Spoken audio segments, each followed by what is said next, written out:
SMT Nation, we are live. What is up, good people? Happy Friday, October 28, 2022. We're just going to wait a few minutes to really get the show going, but I did want to say hello to everyone and let you know that we are here. We are live. Let's just give it like 30 seconds. We'll get our sound check. We'll get our video check, and then we'll go ahead and get the show started.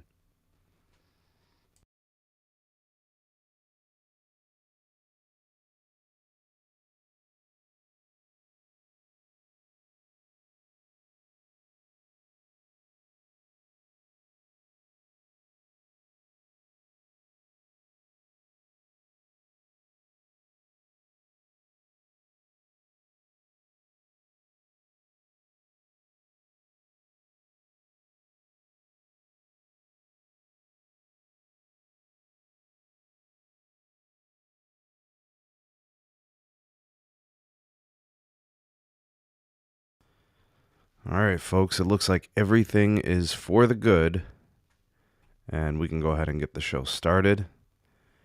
I'm going to go ahead and do the chat overlay. I want to see if I can get some of your comments up here. To get the show started, I saw a bunch of people here very early, so I want to give a special shout out to them. Frankie Castro, Big Term, RFK Tech USA, Gellert Entertainment. Good to see you guys. Thanks for being here. You guys are the early crew. And then I see Trex is here if he's still here. The homie David. We got Michael E. MS, Ryan, Sofak, Tomas, Starlight, and Adam. What's up, good people? Happy Friday, one and all. And it's good to get to the end of the work week, I tell you. Some weeks drag on for sure. Oh, snap. Gellert's going to be hashtagging tonight.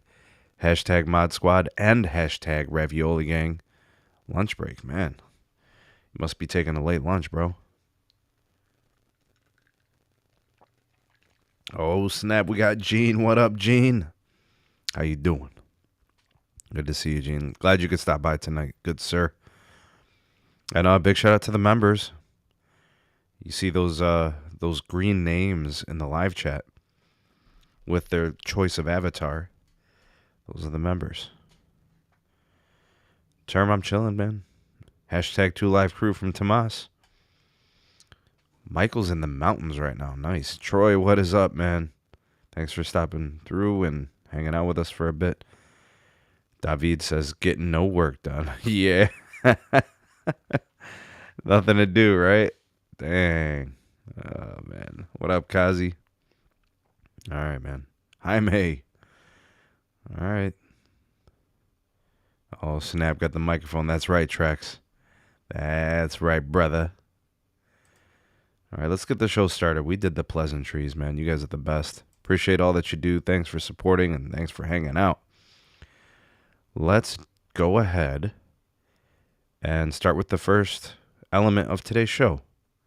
All right, this one actually, so it's kind of turned out to be like earnings week. We already had the Verizon earnings more recently, and then we had the AT&T right before that. We got T-Mobile this week, and we actually have Big Cable, and the reason I have to include Big Cable, it's for two reasons. First reason is we cover home internet and telco, right?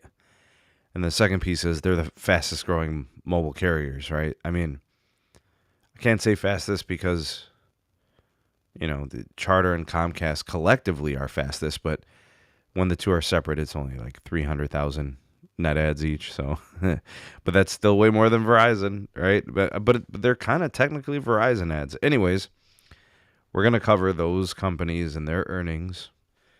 There's some market trends going on that we're going to follow. And then we'll talk about the mobile side as well and the home internet side, their financials. Some of you guys might be investors out there, maybe. I don't know. And you might find the information useful. Okay, so the article, you know what I'll do is after I'm done with the show, I'll put these in the show notes. Okay, so first story, and a big shout out to the 52 that are here hanging out with us on this wonderful Friday. All right, so the first story here, Comcast hits 5 million mobile lines. Charter isn't far behind. Deanna Goveritz. Okay. Verizon's wireless business struggled in Q3 2022, but the quarter was a big one for its MVNO partners, Comcast, and Charter. Both posted record mobile net adds in the quarter, giving Comcast enough of a boost to cross the 5 million subscriber mark, leaving Charter not far behind. So Comcast has added 333,000 wireless subs. That puts them at 4.95 million customers. Cable company has 5 million wireless customers, folks. I just want to let that sink in. Not just one, but two of them. So Comcast, with their Xfinity mobile service, which opened up its business in April of 2017, now they've got 5 million customers. CEO of Comcast, Brian Roberts, said, "We are still very early growth phase in penetrating the segment, and we're having a lot of success. We're just getting started." You know what's crazy about that statement? He's actually not wrong. Comcast has staying power in this business, because they have access to a very large and available network in Verizon's network. They have some really unique tools that a lot of other carriers don't have, like infrastructure. You could argue that Verizon has some of that and AT&T has a lot of that. But it's really the fact that they have direct access to the infrastructure. They can make their own small cells very easily, hotspots, like all those things there. It gives them a lot of potential. Comcast cable chief Dave Watson added, Xfinity Mobile is now available to small businesses, and while it's still early, the operator is having great success out of the gates with that. I don't know what that means. See that, and you know what? We give like T-Mobile, AT&T, and Verizon a lot of flack for being very generic with their answers. Nobody is worse than big cable. They never give us real numbers. They don't report a churn rate. They don't report stuff like this with numbers. They just kind of they say oh, we're doing great here, or this is having great success. Whatever. We want numbers, Let's see here. It says, all told, Comcast wireless revenue jumped 30.8% year over year, $789 million. That's more than Verizon, more than AT&T, and more than T-Mobile. In fact, that's probably all of them combined. I'm not even joking, guys. I know a lot of you, we joke and kid of which carriers make money and which telco make money. Guys, big cable makes money. They make money hand over fist. The margins are sickening. Okay. In a note to investors, MoffettNathanson analyst stated, wireless is unambiguously Comcast's next big growth engine. Adding on, additionally, Comcast is clearly leaning into wireless, recognizing not only that it will be their most important growth driver, but that it also potentially holds the key to broadband as well. Sticky customers, right? It's a retention play. You get a customer happy about paying less money for wireless, they're more willing to keep their expensive cable, possibly. And if you can put a bundle together, that obviously helps the ARPU or the average revenue per account, however you want to do that. Unlike their competitors, they can offer a bundled offering everywhere, and their cost structure in wireless is dramatically advantaged by the availability of their wired infrastructure. This is facts. So as they build out their small cell network and they do more to offload more of that Verizon usage, their prospects improve. It's not going to show up too much right now, but it is something that moving forward in the future, it's going to be a big part of what they do. Charter topped Comcast's net add figure with its own record mobile growth, raking in 396,000 mobile lines in the quarter. They ended Q3 with nearly 4.7 million lines. So I think it's a foregone conclusion. After Q4, Charter, which is Spectrum, they'll have 5 million lines. Their mobile revenue rose 40% in Q3 to $750 million. However, sales were still outpaced by mobile costs of $846 million. Holy cow, folks. They're losing money on wireless. Oh my goodness. So their service revenues improve and increase, but they're still negative. They're negative $100 million to pay for mobile costs. So in case you guys aren't catching this, Charter and Comcast are going to be looking to completely offload as much of this Verizon traffic as possible. They have a 40% revenue increase in the quarter, but it's offset by mobile cost, which means this is an expensive thing for them to offer. They're not really making money. Wow. On the earnings call, outgoing Charter CEO Tom Rutledge, outgoing. We have a new CEO coming to Charter. Wow. He said, we have grown our mobile lines by nearly 50% in the past year. Like Comcast, Rutledge said, Charter is still at the beginning of the runway when it comes to capturing the wireless opportunity. Current COO and CEO-elect Chris Winfrey added, we're growing mobile at records, even in a low-volume environment, by saving customers thousands of dollars. That growth is also good for broadband, so we remain well-positioned. Well, let's look at their broadband numbers and see if that actually matches up, right? We'll see if it does. Because I can tell you right now that the last quarter, they lost subscribers for home internet. All right, let's backtrack just a bit here. Earlier in the month, Charter unveiled a new Spectrum One bundle, which offers broadband and mobile service together at a discounted rate of $50 a month for 1 year.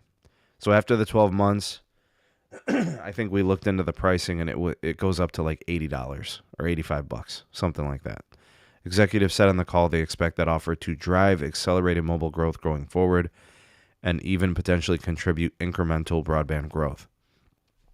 So they're thinking that not only is it going to add mobile subscribers and attract customers that way, but they're saying that it's also going to improve home internet ads. Well, we shall see, okay? If that's going to happen, we will see those numbers in the Q4. Charter's mobile business is still operating at a loss. Everybody's all up in arms about Verizon. Oh, they're losing all these companies, all these customers to Charter and Spectrum and Comcast and, Xfinity and all this. Well, it sure does look like they're making money off of them here, even though they themselves are not, the cable companies. It says here they have a clear path to wireless profitability ahead. What are they talking about here? Okay, so here's what they're talking about. Charter is just beginning its CBRS traffic offload efforts. As more and more traffic is offloaded onto the own wired network, which is called their backhaul network, their margins will expand, and so will their ability to adopt an even more aggressive stance in the market. So what I could start to see happening here is those small cells that they're going to be building for CBRS traffic offload, as well as macro sites getting on those sites, places where they have the infrastructure, they've got their fiber, they've got their coaxial, they can offload as much of the Verizon traffic as possible. Okay, so what does this mean to us, right? What exactly is Big Cable up to? And, what's the takeaway? Okay, so Charter, which is Spectrum, their revenues, I think, basically are flat. Like, in terms of total as a business, not like mobile or anything, just the whole thing. Their EBITDA, I think, increased slightly by like 2.4% year over year. Their CapEx, however, is up 29.3% year over year. Okay, so they're spending more money on the network. They're spending more money on upgrades and things that keep the business operational. Additionally, their free cash flow is down 39%. Okay, so investors aren't going to like that. Investors love free cash flow. That is money in the bank for investors. I know that they've been on a share buyback program or something. I think that program is down $1.7 billion compared to the first 9 months last year. I'm trying to see if there's anything else we need to know. I know the broadband net adds, so home internet, I think they were at, 61,000 versus 22,000 previously. Or no, they added 61,000 last quarter. They added 22,000 this quarter. The mobile net adds, so they added 336,000 this quarter. They added 396,000 last quarter. Or no, I think I had those twisted. Anyways, it's tons of customers. Mobile, they grow. Home internet, they're not growing right now. I'm going to get to more on that in a second. Comcast, they added 10,000 residential internet customers. So that's basically flat. Their penetration rate is down slightly. They added 330,000 wireless or mobile customers. They had losses on TV and video for 560,000. Their CapEx, their expenditures are up 9%. Their revenue year to date is up, I think, $49.6 billion now. All right, so that'll continue through the next quarter. And then year over year, I think it's up 4%. They're even more profitable than they've ever been. $22.2 billion in adjusted EBITDA. That's 6% up year over year. They're at a 44.6% margin. I don't know if you guys are able to kind of notice, like, cable just makes so much money. Their margins are so good. They're so profitable. Like, wireless operators probably wish they could have these margins, right? Some additional stuff. Basically, your free cash flow is down. Your mobile costs are increasing faster than your revenues are increasing. You got, with all that CapEx going up and the free cash flow down, investors probably are selling shares, right? So you see the stock price, the shares are less valuable. I think over the course of the last 6 months, I mean, these companies have probably lost huge value in terms of market cap, right? So that probably hurts. All right, so let's tie in. Let's go ahead and tie in all the carriers. Okay. In terms of Q3 wireless postpaid phone net subscribers, T-Mobile led the way. They added 854,000. AT&T came in second with 658,000. Charter came in at number 3 with 396,000. Comcast came in at number 4, 333,000. Verizon came in at number 5, the least, the lowest, plus 9,000. And if it wasn't for business, they would have had losses. The revenues. Verizon led the way in revenues for wireless revenues. $332 million. AT&T, $297 million. T-Mobile, $77 million. Comcast, $30 million. And then Charter, $20 million. Now, keep in mind, Comcast and Charter, they're losing money operating in wireless. Okay, so these cable operators are spending a lot of money. They've got a lot of marketing. They got to pay this expensive rate for mobile service for their customers. They're spending in the rural build of their network. They've got limited growth, right? They're basically flat. It's expensive growth because they have to pay mobile money. They got to pay Verizon. What levers can they pull, right? What can they do to become more profitable? I don't know. Because investors are going to say, well, what can you do in wireless? How do you offset these expensive, costs that you got to pay to give your customers access? So I'm not really sure what they're going to do outside of them just continue to build out their small cell network and get more of these CBRS sites on air and try to get as many customers as they can off the Verizon network.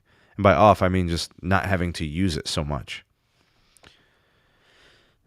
Interesting development. Comcast was quoted as saying, "We expect to report an impact in the fourth quarter, including net losses of broadband subs due to Hurricane Ian."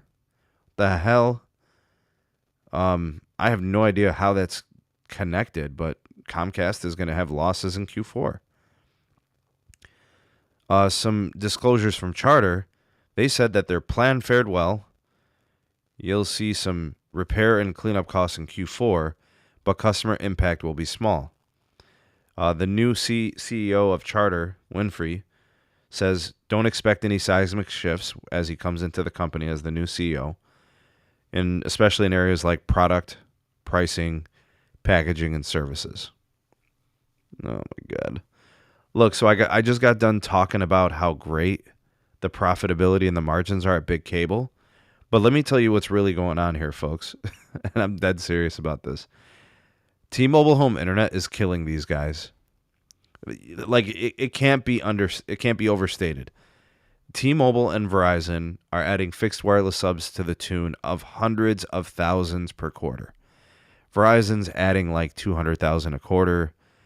T-Mobile's adding like 600,000 a quarter. And they're pissed they only added like 570,000. T-Mobile Home Internet is literally sticking it to Big Cable. Big Cable says that they have the superior offer. Better speeds, faster speeds, more reliable networking, all that, blah, blah, blah. And T-Mobile is absolutely destroying them. And Verizon's adding more too. You got these cable ISPs selling home internet. That's their main business. And they're adding hardly any customers. Verizon's adding hundreds of thousands every quarter. T-Mobile's adding over 500,000 every quarter. You guys think T-Mobile's going to continue to just eat away and chew up and spit out Big Cable? I think they've got a few more quarters just like this one. You know, I got them getting at least 1 or 2 quarters where they go over 650,000. I think they got that in them. Wireline companies, you know, I just think about these companies and it's like, how are you letting T-Mobile beat you? How are you letting Verizon beat you? You know, they're taking share. They're taking your customers.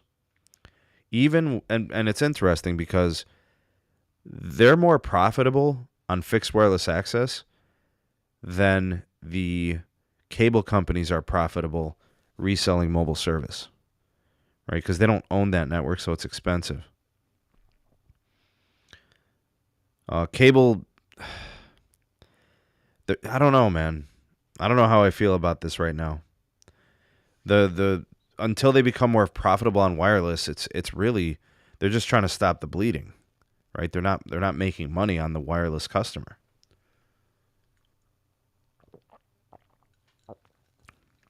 So think about it. What is Charter and Comcast paying Verizon for a gig of data? $3-4. If a customer uses 20 gigs of data, that's a $60-70 wireless customer. They're selling those lines for like $30.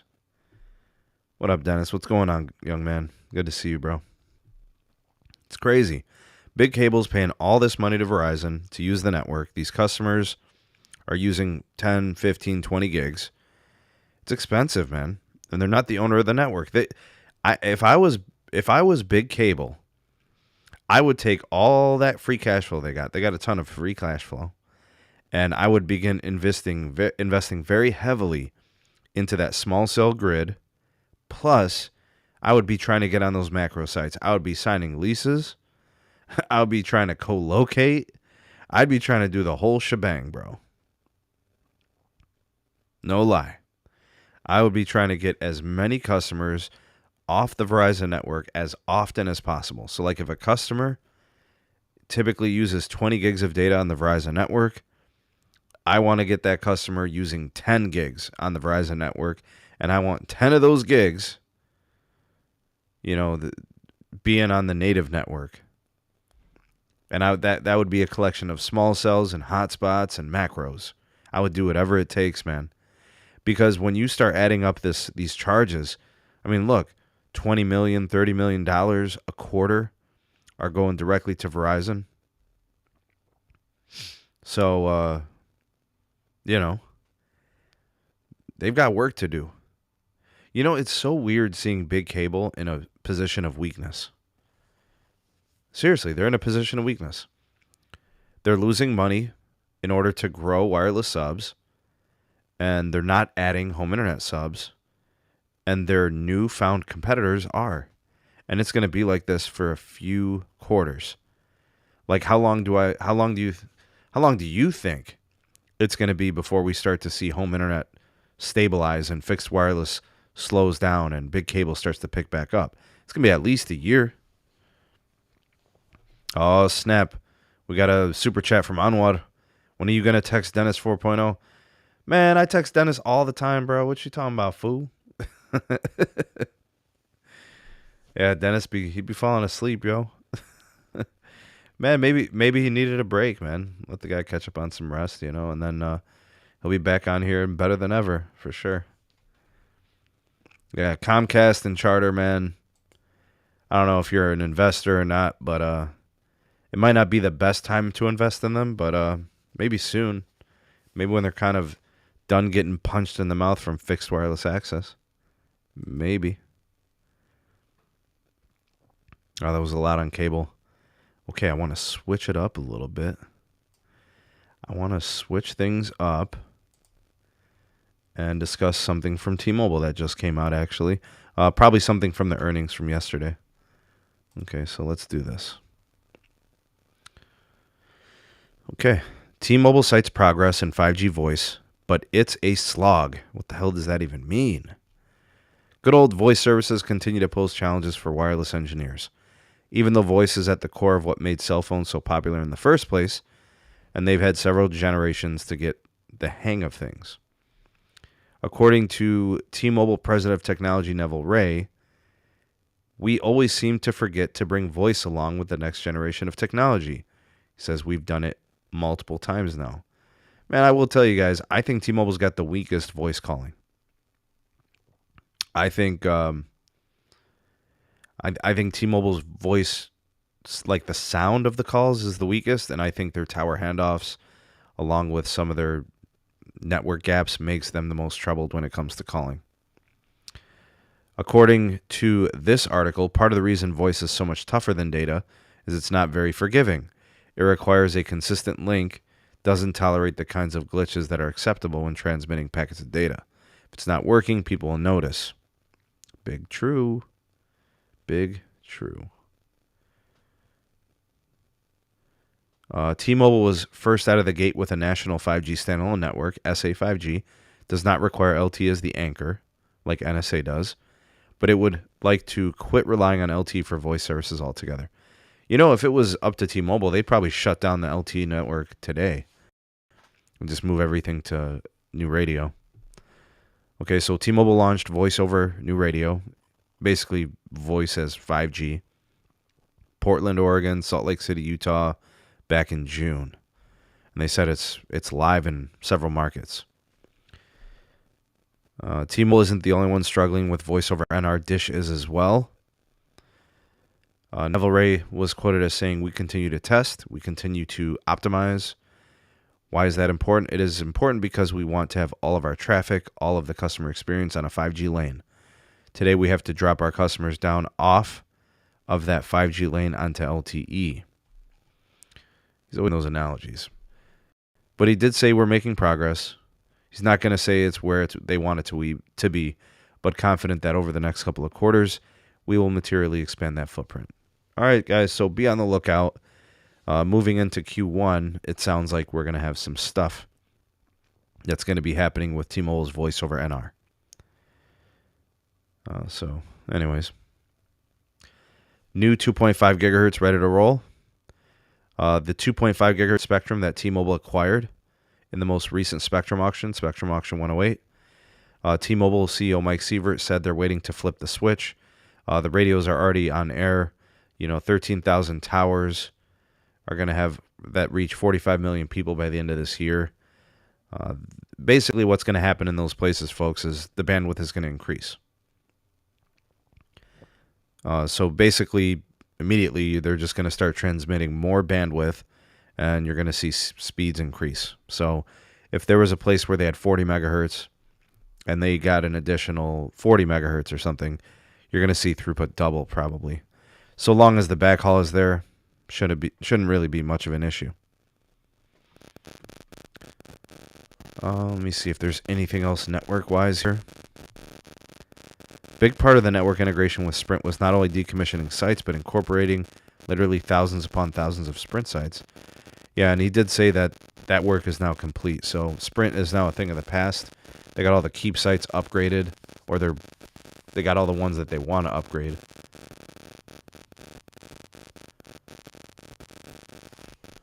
Oh, okay. I wonder if it's maybe one of my phones is just too close, Dennis. Thank you, man. Let me know if the static went away. My bad. Something is static interference. All right, so let me know if it's gone now. Maybe I just set my phone too close to the mic. Oh, it is better? Okay, so I think that's what it was, actually. Yep. Probably what it was. All right, cool. Thank you, guys. Appreciate it. I guess maybe I just slid my phone too close to the interface or the mic, so thank you, guys. All right, so that's pretty much it here, folks. It looks like T-Mobile is going to be focusing on like corporate stuff, financial stuff. CapEx is going to be dipping a little bit in the near-term future. So you're not going to see extravagant spending moving forward. NR too close to the mic. Yeah, alternate reality. That's right.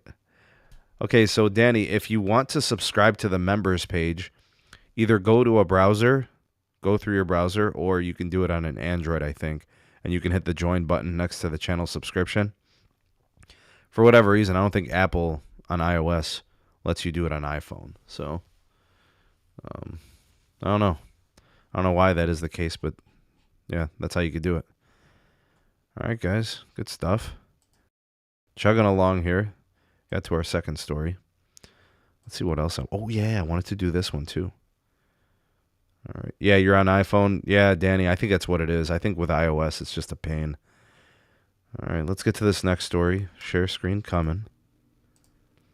I know Dennis is going to like this, man. He loves his Fios, man.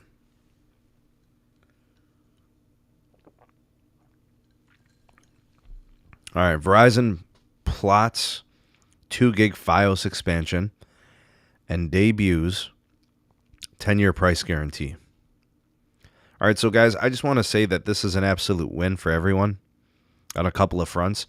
Okay, so the first one, the 2 gig service in parts of New York City in February, that's going to bring more high-capacity tiers for competition within the marketplace.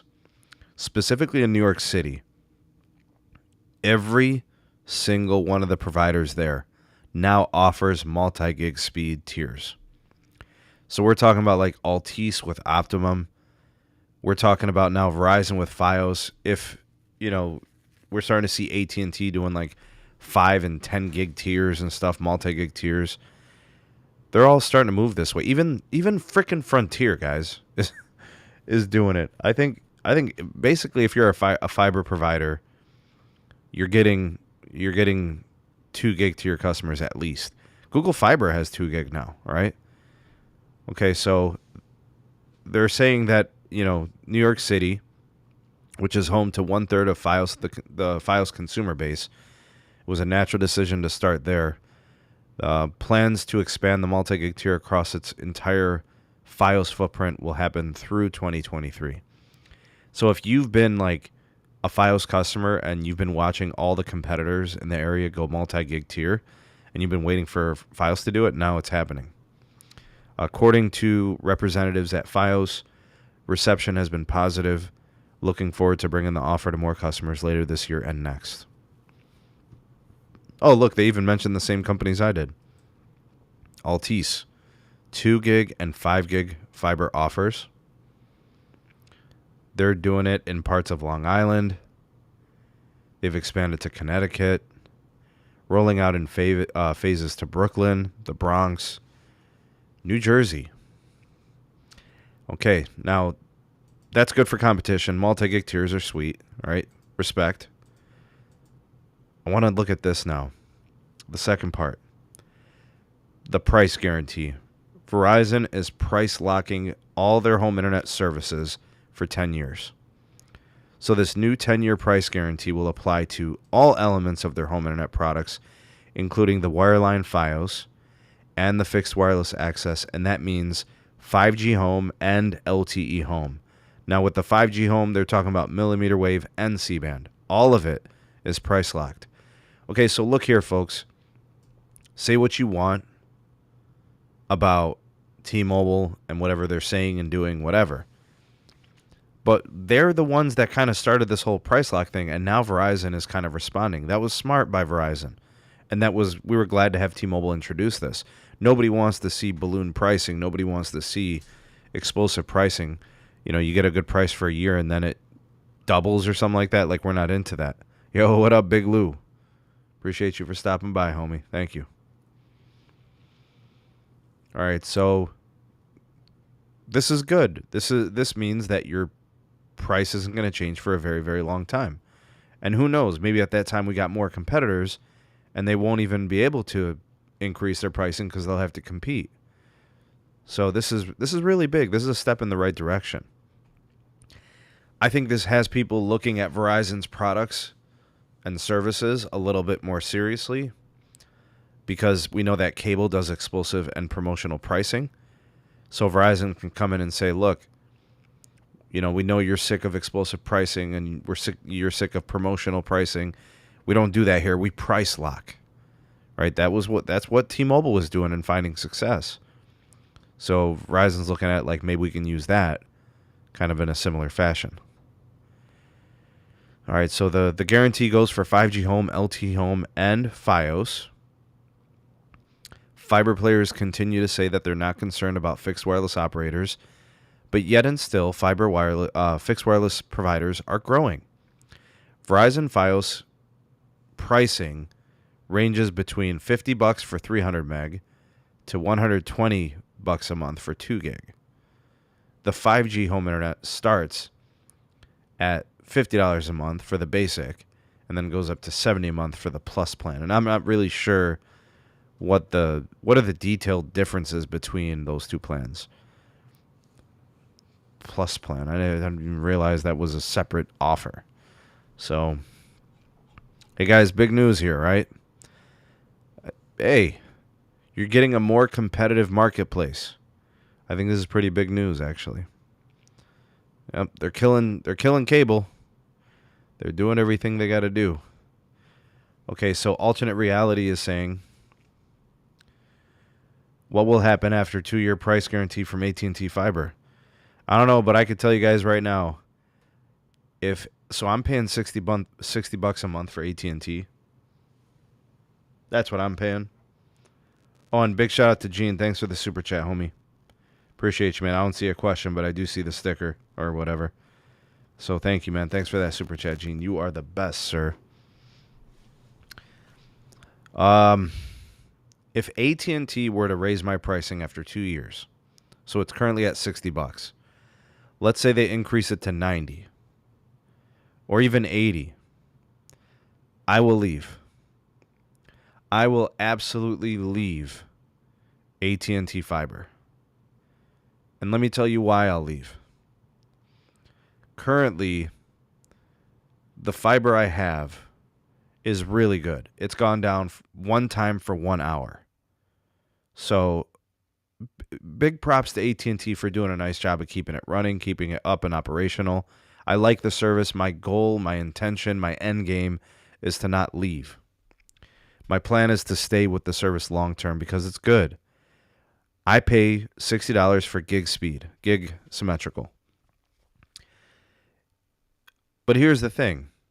I don't need gig symmetrical.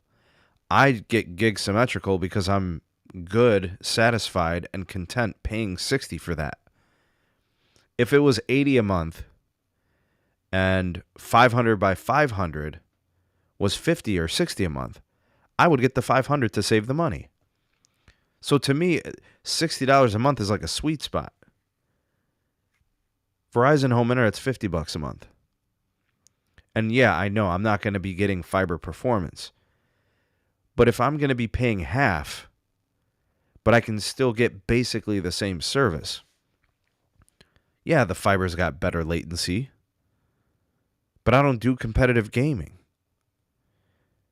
So if I'm getting like 15 or 20 latency or ping, that's acceptable. It's not the best, it's not fiber, but it's acceptable. If I can get 300 down and 20 up consistently, it's usable. It's not the best. I'd still rather have the fiber, but not if I have to pay double for the fiber. See, the thing about like Verizon and T-Mobile, they did the math. They found the sweet spots of what they need to sell their service for in order to get people to look at them. The ones that want to leave cable, the ones that are paying too much for fiber. They're taking customers. It's because their pricing, their unlimited data with no caps, and the fair terms of the deal, right? It's sustainable, it's long-term. It's just better. It's more convenient for the customer. They're happy to pay, and they're happy with what they're getting for what they're paying for.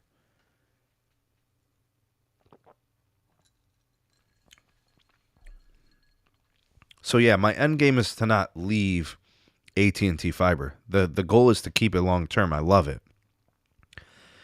But if they double my price, I am gone. I would immediately order a Verizon 5G home internet. And they just upgraded my tower site over the summer. And that tower site has band 48 CBRS that gets 300 megabits per second on LTE and 40 megabits per second up on LTE.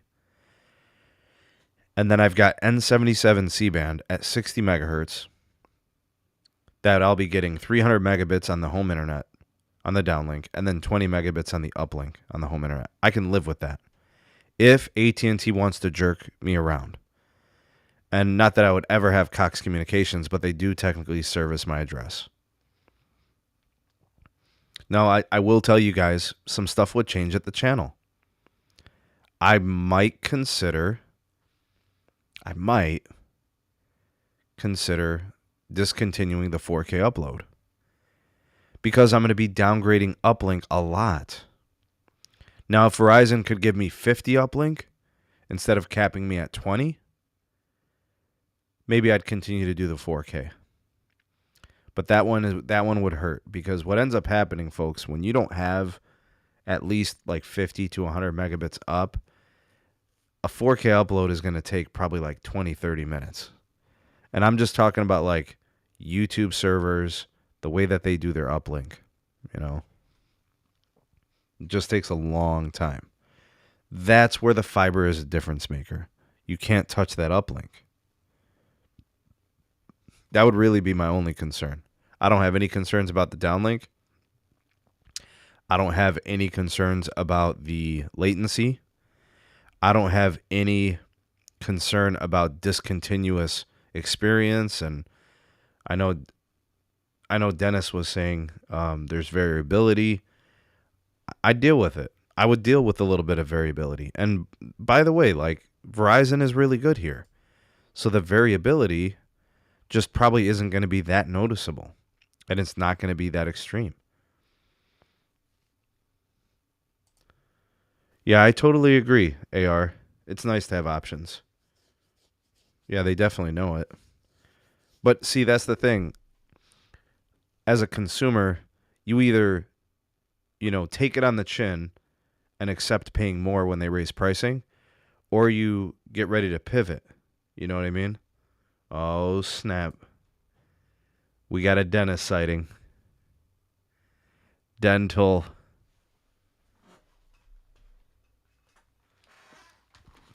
Let me grab my headphones, Dennis. You're good. I had to fix my mic anyway. Sneak, can I just say you're terrible at checking your phone?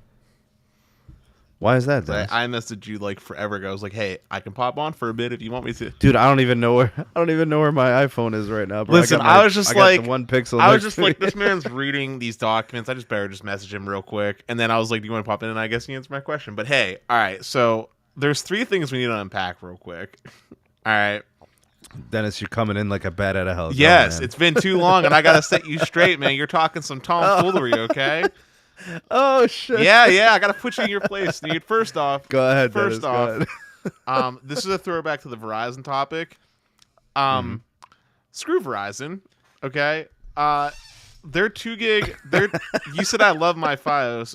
I mean, I do love my fiber. Well, you love fiber. I love my fiber. I fiber. should have said. But Verizon isn't doing anything over here in Pittsburgh.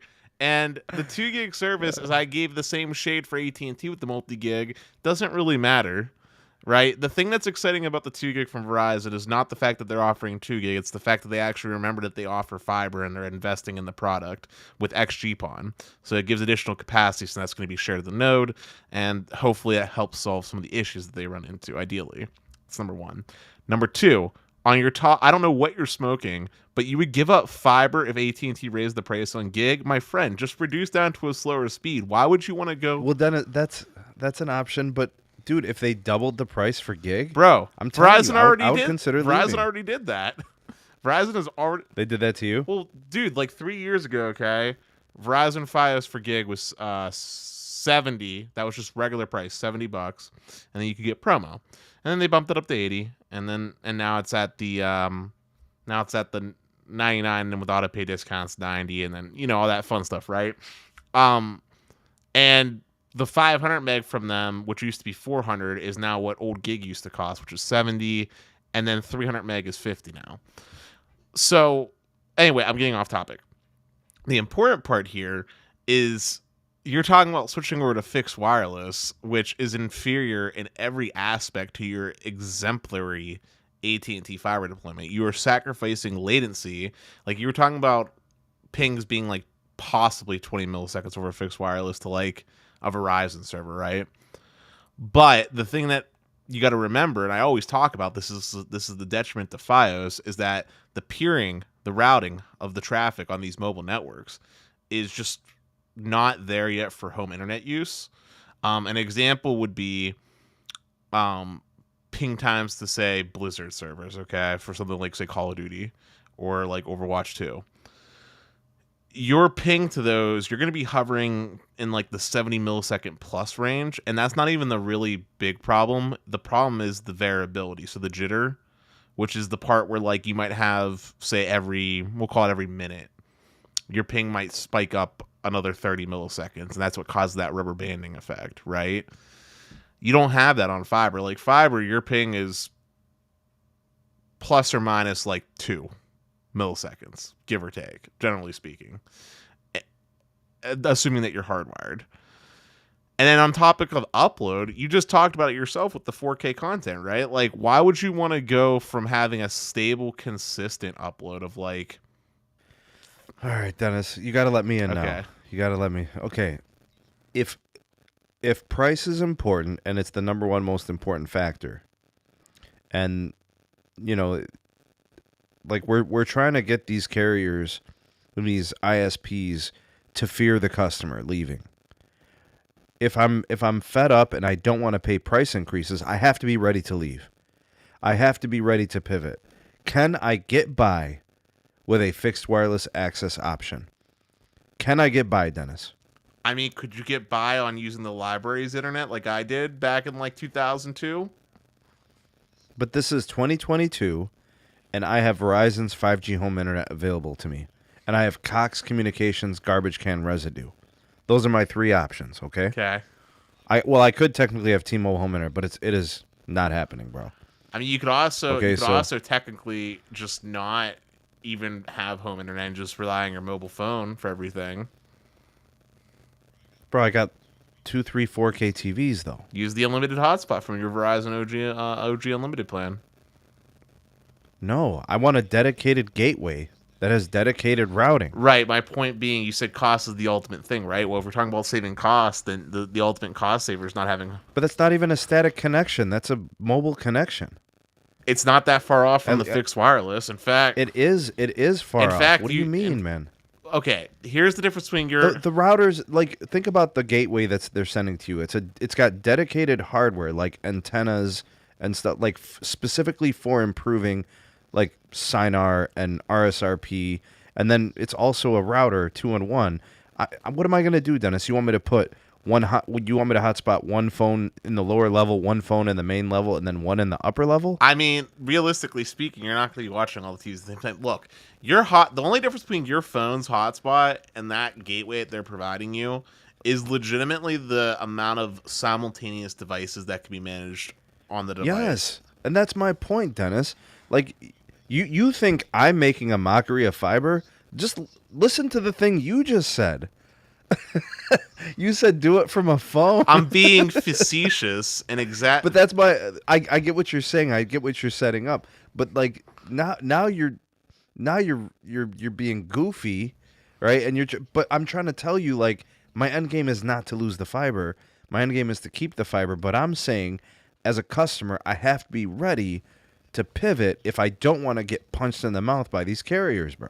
I mean, I guess I just Can we give Anwar a shout out real quick? absolutely coming in with the. He loves you, Dennis. Yeah. He loves you, bro. Go ahead. Yeah, he's coming with the $5 super dono. Says, gotta agree with Dennis. You'd give up fiber from AT&T for fixed wireless, and with multiple question marks. So what if I left for 1 month or whatever, 60 days? I would text you every day talking about how dumb you are, and I would trash talk you on every single one of my podcasts about how there was this fool named Sneed who gave up fiber.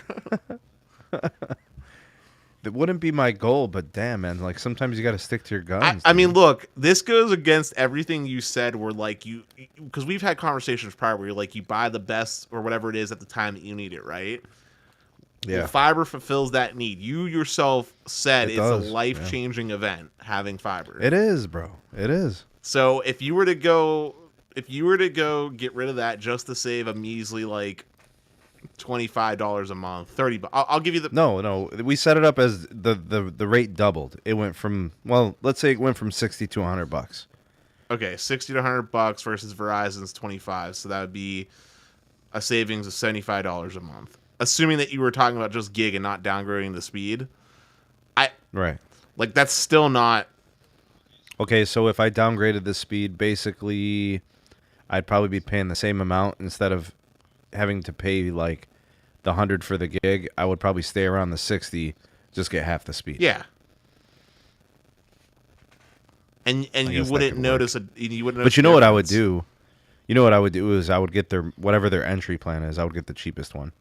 If it was 300, I'd get the 300. I mean, listen, if it wasn't for how Verizon did their pricing at the time of me purchasing my service, I wouldn't have had the gig either. Like, I'm at 65 at the moment right now on the gig because of the loyalty discount and everything else that I got from them, which is the same price, which at the time was the same price as what 500 meg costed. So, you know what really sucks right now, Dennis? what's that? My credits are about to run out at AT&T. Aw, snap. Yeah, dude, I'm actually going to have to start paying my bill in like November or December. Dennis, I got $1,000 in credits. Hey, by the way, since we're talking about ISPs and stuff, have you talked about the BS of Comcast and what they're doing in the Northeast? Yeah, dude, what's the business, man?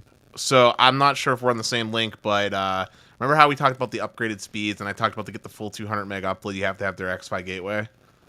Yes. Well, in the Northeast specifically, they're making people buy the X-Fi Complete. So not only do you can't just have their gateway, you have to pay the $25 for the X-Fi Complete to get the full 200 meg upload. Otherwise, you only get 100.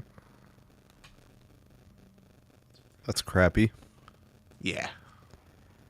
So are the the Reddits of the world people all up in arms and shit? Yeah, r/Comcast is where I saw the posting about it. It was an Ars Technica article. I figured, man. But dude, it sucks, man. I have my own modem to avoid their modem rental cost, and the people that have their own equipment as well are capped at 100 meg. They can't get the 200 even if their equipment could support it theoretically. You talking about the uplink? Yeah, just the uplink. So everybody's all excited about this new uplink throughput, and that's a no-go. I mean, you're still going to see improvement up to 100 meg if you have your own equipment or just the regular modem rental, but you won't get the 200.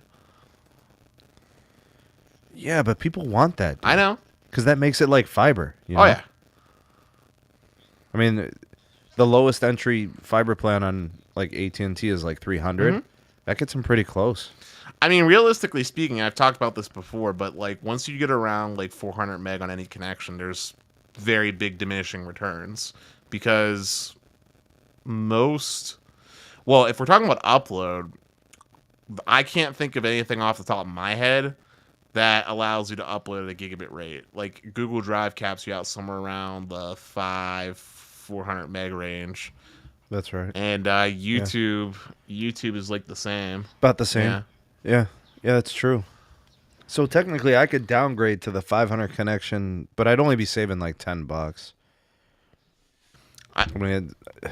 I will say though, man, since going all solid state on my PC though, man, I've been able to saturate my gig connection no problem on the download. How many people are doing what you're doing with that hardware? Probably not many. Yeah. What do you think of that 10-year price guarantee for Dennis for Verizon? It's awesome. I'm a big supporter of it. 10 years. Why'd they even bother? Just why don't they just say whatever, for whatever price you sign up at, you keep that? Because they probably want the ability to raise costs. 10 years from now, Hans will be gone, dude. 10 months from now, he might be gone. Hey, did we talk about T-Mobile's incredible growth quarter? Haven't talked about it yet, Dennis. You want to discuss it? Yeah, I think we should. All right, buddy. Go ahead and lay it down. I know you have your pulse on it. I know you probably watched the quarterly earnings. Yeah, I did, man. Let's see here. You want to do network stuff? Do you want to do financials? Do you want to do talk about retail Let's stuff? just talk about subscriber growth. Okay, it was big for growth. They were 394,000 postpaid accounts added. 1.6 million total net connections.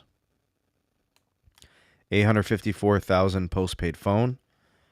Churn rate is at 0.88. That's better than Verizon. I think AT&T was at 0.84. 5G home, 578,000. All right, pause there. Ads. Pause there. That number is exciting. Do you want to know why it's especially exciting? Why, Dennis? Because T-Mobile grew in one quarter what Comcast took to grow up until this point in the year. Comcast only had 10,000 net ads this quarter, and for the whole year they were at like 500 and something thousand as well. So I'm saying T-Mobile's growth in one quarter matched what Comcast grew so far this year. Yeah, and actually, I think they disclosed their Q3 earnings yesterday or today. Mm-hmm. They didn't add anything either.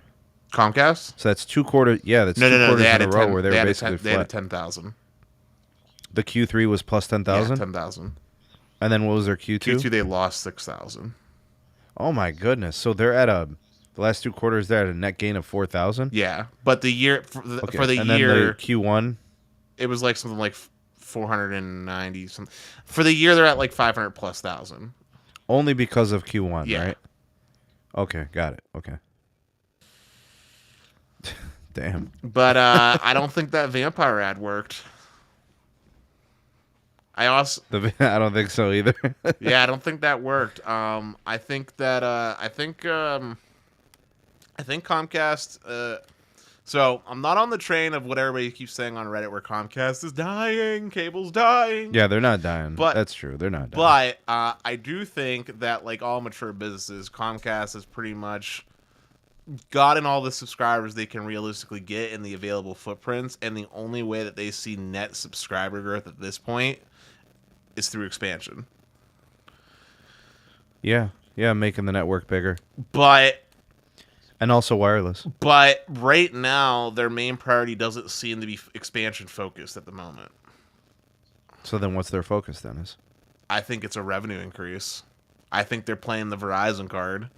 So, i.e., get the DOCSIS mid-splits done, get DOCSIS 4.0 cooking, 2025, offering that symmetrical speed, and then start hiking rates further or eking out rates further wherever they can.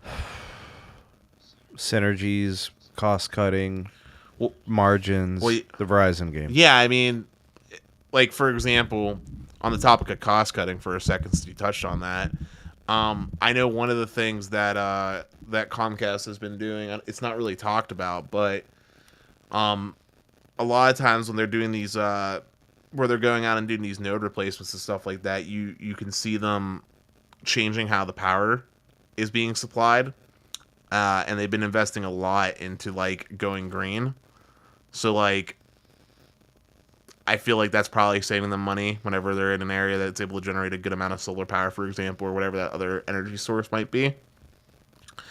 As far as equipment goes, going to the Node Plus Zero model, while an expensive initial investment, should be cheaper for them overall, considering that there's less moving parts to have to maintain. You got fiber closer to the prem, and fiber inherently doesn't typically have as many problems as maintaining like a coax network like all the way through. You know what I mean? Yeah, but when do we see these things happen, Dennis? Like when do they show up in the bottom line? Well, they're when do they show like a tangible improvement they're in their financials? in their financials. If you look at it, their cost of operation, I think, has gone down every year for the past 10 years, if I'm not mistaken. Not this quarter, Dennis. Their capex is as high as it's ever been.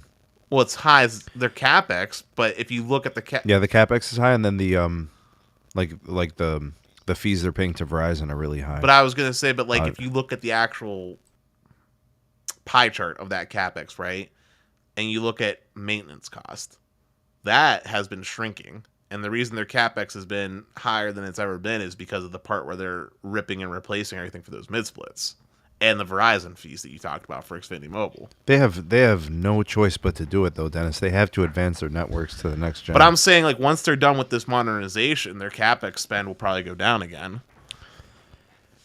They're talking about each residence is estimated to be about $180 to $200 to get them upgraded.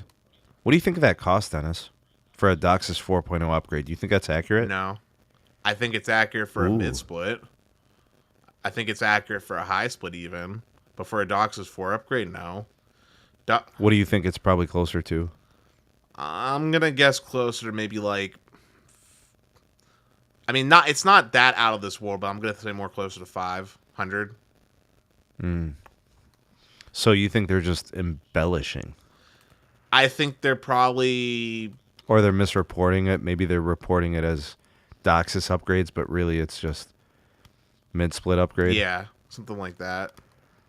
Okay. You know how companies do. They try to make it sure. Yeah, and that's why I ask you, because I feel like you're pretty familiar with the infrastructure itself and what they typically do in terms of the pedestals and the boxes and where they hang all the the fiber and the cables. Well, and then there's also the part where like you got to give them new modems. Like. Oh, that's true. Like yeah. that. Yeah, you got to get into them, and sometimes you got to send text, right? Yeah, like I think that's the part that's not getting fat. Like maybe the raw materials might just be the 200 on a per household basis. But it's a business operation that's going to be, costly. Yeah, right. Which, on that note, by the way, one of the big things that's going to save them a butt ton of money is the fact that they're finally kicking off so many people off these old DTA TV boxes. That's going to save them a ton.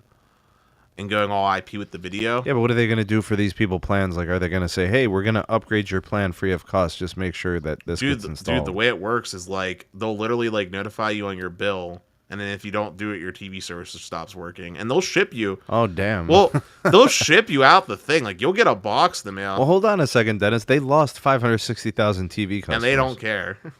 And they're... Dude, Listen, the TV service... Okay, so here's the thing. All right, telecom is such a funny space, man. Like, it really is. Like, so cable TV, okay, I think the profit margin on it is probably something around 50% for them. Or just any of the TV operators. But that's bad. That's bad profit margin in telecom eyes, right? Because in comparison to, say, like, the internet, which is, like, 90% profit, or, like, the home voice, which is, for all intents and purposes, more straightforward and also around that 50% margin. The TV is like a real headache, right?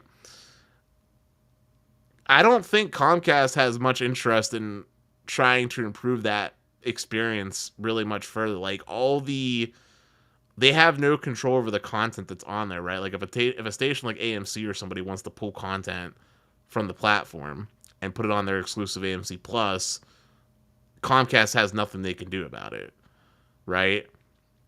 And the fees for it, like clockwork, have gone up every single year for, like, I don't even know how many years at this point, as sports and stuff like that try to make up for the live TV subscriber losses, and it keeps eating into Comcast bottom line. Like, they can only raise the rates so much onto customers before it just ultimately doesn't make sense and no one's buying it, and then you get this issue right now that we're seeing today where everybody's leaving. Like, even YouTube TV, if you remember when it came out, was like, what, $40 $40, $45, and it shot up real quick. And I wonder, man. I think when I got it, it was 49, 45 or 49. So maybe it was cheaper when it first launched. Yeah, it was like 40. I think it was like 45. Because I think I was on Hulu Live before I had YouTube TV. I want to say YouTube TV was like 40 or $45 when it first released, and then immediately, like in a year, it shot up $10 to 55, and then the following year, right, 65, and then they started getting creative with other ways to generate revenue with like the 4K additional add-on for $20 to get multiple additional streams and stuff. Mm-hmm. I don't know. TV doesn't seem like it's that sexy for Comcast, and they're probably hoping it dies because that means that more people will be forced to watch Peacock, which they have more control over, right? They have control over the. I mean, they own it, so right. They don't own any of that distribution. I mean, they're just like, yeah, we sell this, right? And we're not excited to sell it to you, but yeah, we do. Don't forget, I'm not just talking about the fact that they own like all the content on there and the platform, but like they also have the benefit of like when they invest into like a show, right? That becomes an exclusive thing that can attract more subscribers instead of being forced to have to share it with their competitors. You know what I'm saying? Like if they wanted to make a show before on NBC, like I don't know, 2.5 Men, right? It couldn't be a Comcast exclusive show. They had to give it to Dish. They had to give it to AT&T. Now it's only available on Peacock. That's the only spot they have to give it, and there's nobody saying otherwise. They have to share it with anybody. Facts. And then when it comes to ads, unlike on live television, they can actually negotiate their own rates for the advertising on there. Because before, as part of like a stipulation of the merger, like NBC and Universal had to give fair ad prices across the board for their placements. Like they couldn't like work out some type of deal for carriage with Comcast that was better than everybody else, and they couldn't charge like different ad rates. You know what I'm saying? Mm-hmm. Cable TV's kind of whatever. It had its heyday back in like I'd say up till maybe like 2010, and after that, cable TV kind of went downhill. Good stuff, Dennis. I see some people talking about how they get free TV. Oh, damn. Yeah, David said he gets free cable that he never watches. Oh, you got... Ooh, is that the updated coverage map for Verizon? Yeah. Dude, look at Pittsburgh, man. It's a disgrace. Look at Pittsburgh? It's a disgrace. All right, let me... The coverage map is a lie. Let's do this super chat real quick. Thanks, Steven. Appreciate it. Upgraded to the XB8. Notice the speed difference on Wi-Fi. And my speed is 735 down, 23 up, and I have the gig plan from Xfinity. That's really good for Wi-Fi. For Wi-Fi performance. Nah, man. Dude, I'm getting like 940. Yeah, but Sneed, I've already told you you're the anomaly. I'm getting 940 down. I'm getting like 920 up. Sometimes 940 Again, up. you're the anomaly. Why? Why am I the anomaly? Because, man, Wi-Fi has too many variables, man. Like, if you live in a... What you mean, bro? It's because I got the Lambo, dog, and I got the fiber to the Lambo. It has nothing to do with having the Lambo, Sneed. Bro, it has everything to do with the Lambo. Don't be a hater, Dennis. Do not be a hater. If you put that Lambo in my townhouse, okay, I can promise you.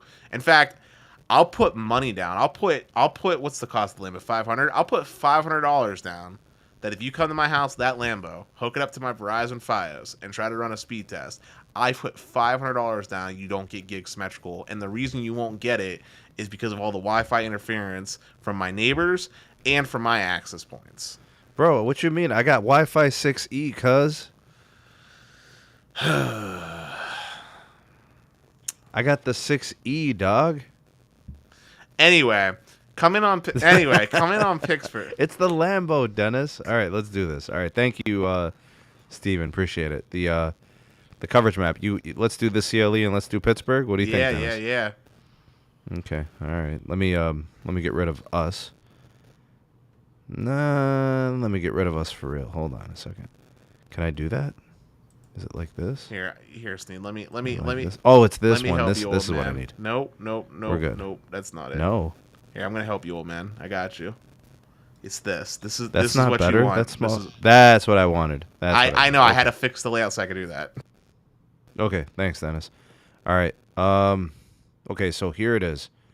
Kind of like completely zoomed out, but you could see where it is.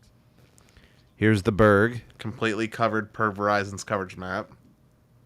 Ooh. So, Dennis, I feel a little bit of dissension in your voice. I mean, Verizon's coverage map does not lie, right, Sneed? It absolutely lies. Listen, I feel like they let like a 6-year-old have MS Paint go wild, and they just. Oh, come on, David. Come on, bro. Dennis lives in the Berg. Come on, man. Listen, I feel like they let a 6-year-old go wild on the MS Paint, man. I could tell you right now. I could tell you right now that the availability of or the ability to actually connect stably to 5GW is not as good as it looks on that coverage map. Okay. How familiar are you with the airport? More familiar than you could ever imagine. Okay, so Pittsburgh International Airport has no C-band in the airport itself. It looks like they got the sites upgraded in the vicinity, though. They did. So I don't know. Okay, so like if you're by the airport on the streets that border the airport, would you be connected to the 5GUW? If you're on 376, what is that? This highway right here? I think it's the one that's to the right.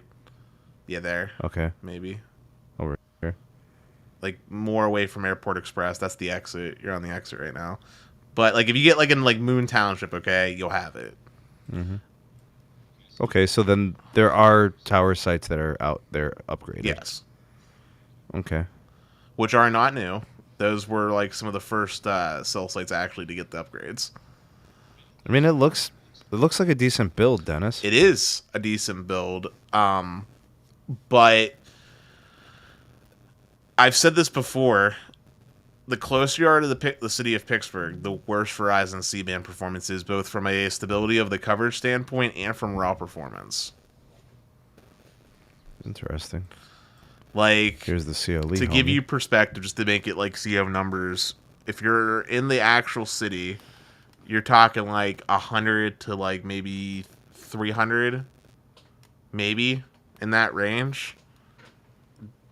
And more often than not, you're sitting close to that 100 mark. Whereas if you get out in like Beaver County, like deep into Beaver County, you're pushing 500, 600, 700 meg.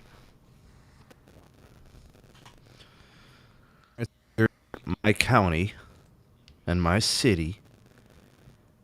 All right, so this gives you guys perspective of what the build is like here.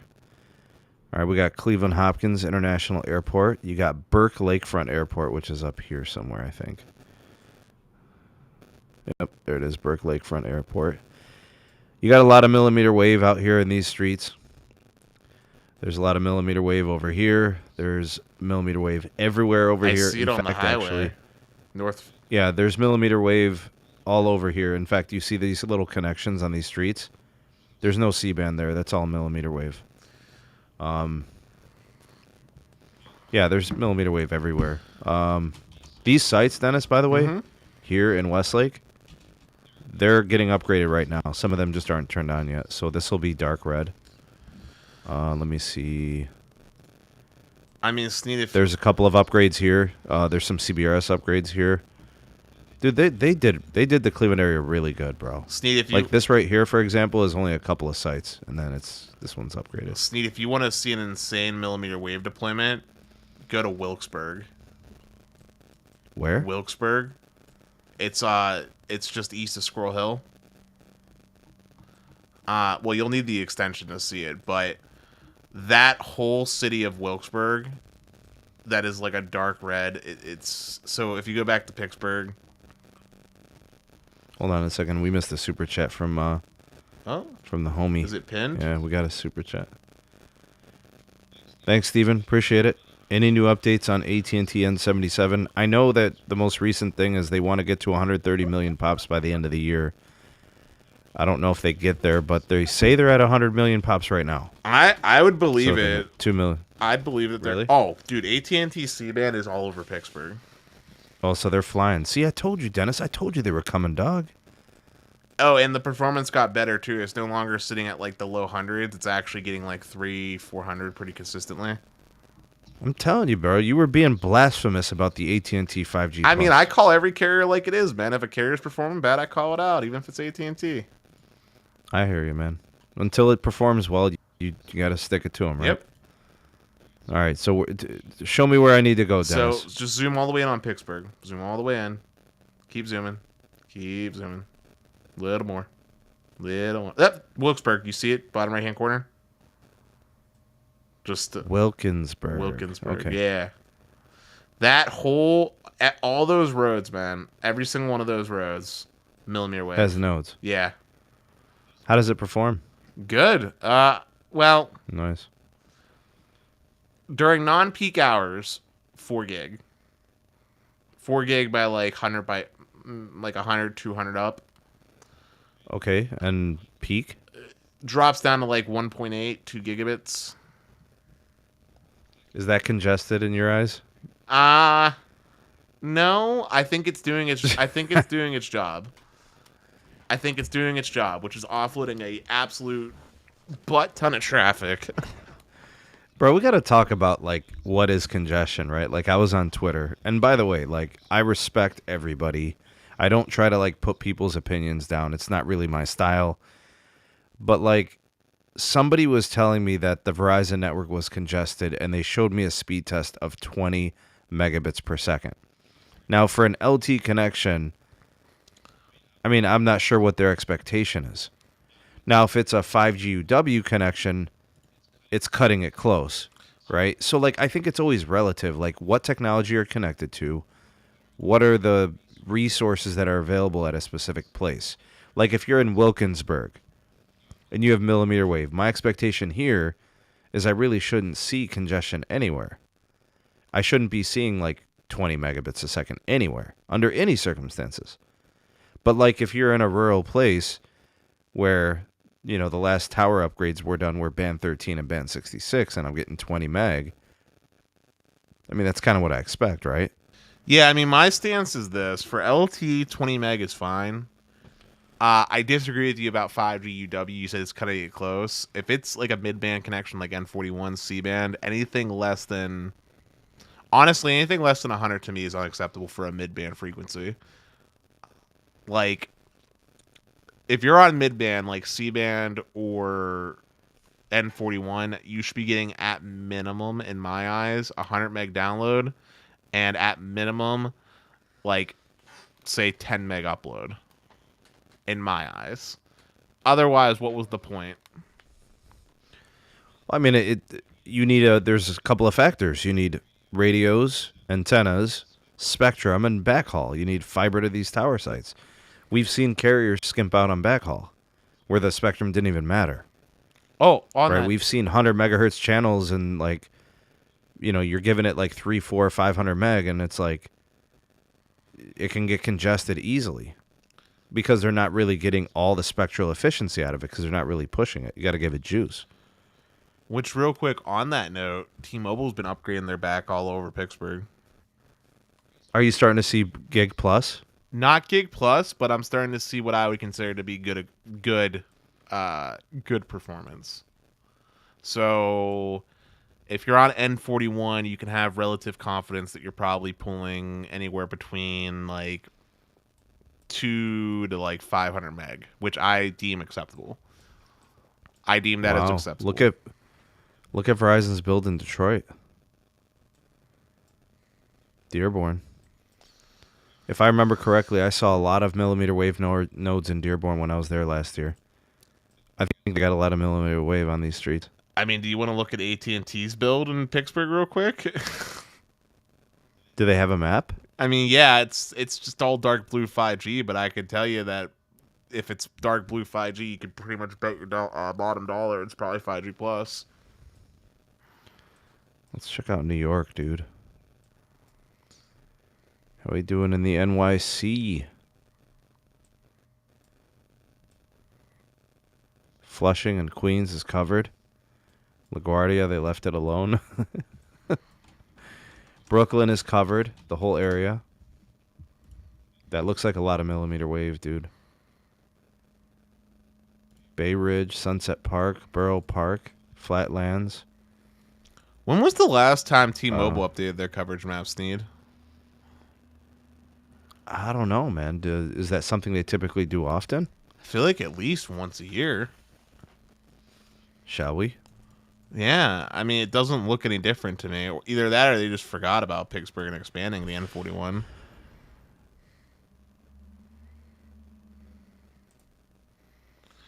But you can see a big difference. Like if you overlap like T-Mobile's 5G UC versus Verizon's, man, it's a stark difference based off what their coverage maps say. So how would you describe it in terms of like your evaluation?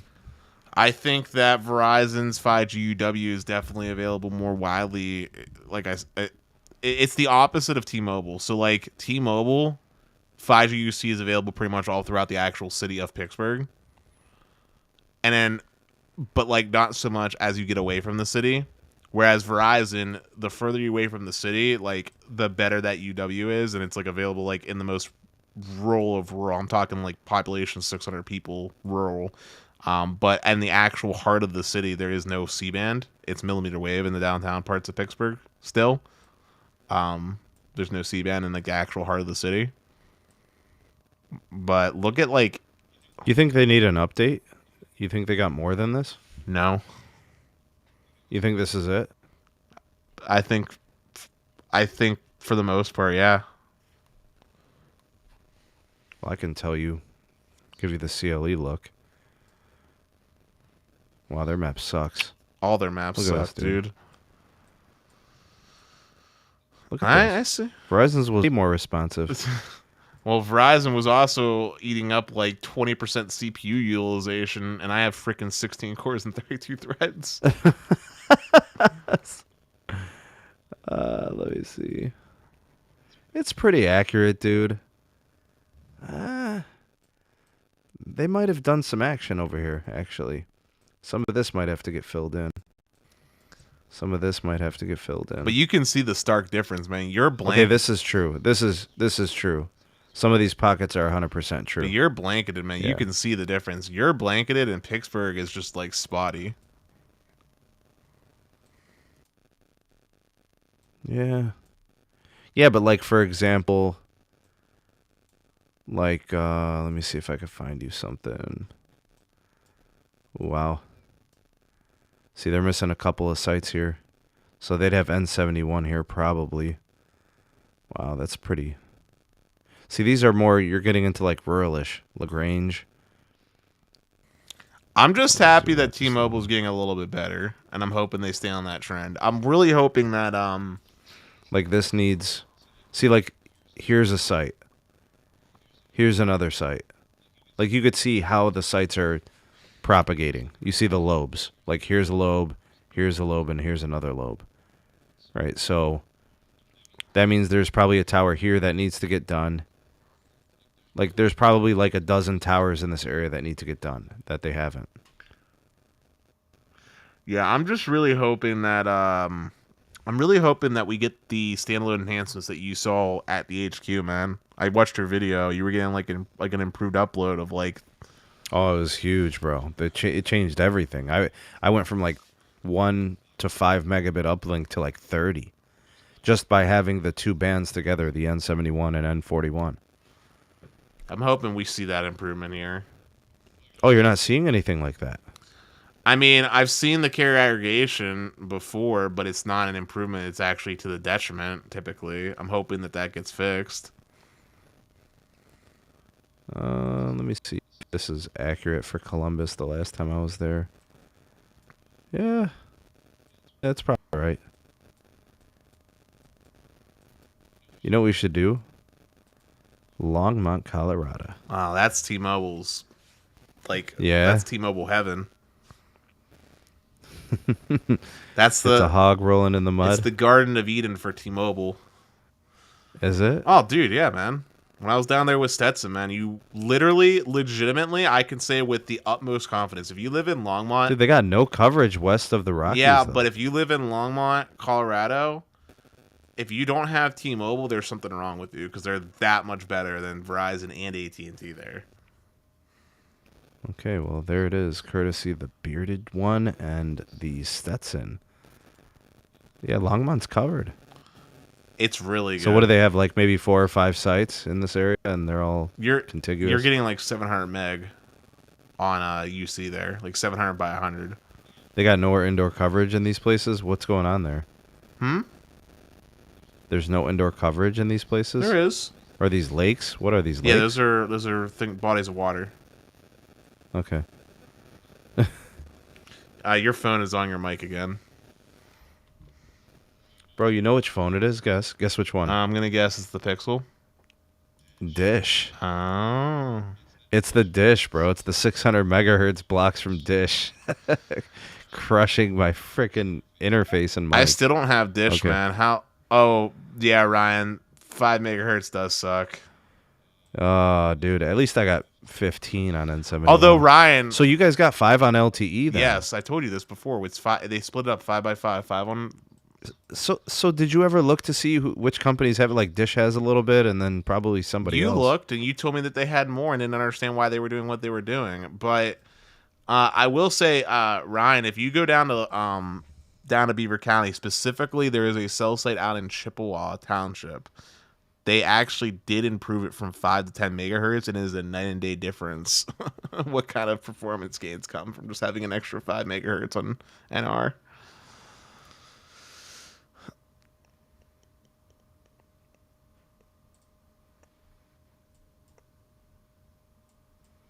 All right, the Berg. Band county. Man, I forget how to use this damn thing. Oh yeah, I've got to pick a carrier. T-Mobile. And let's pick a band.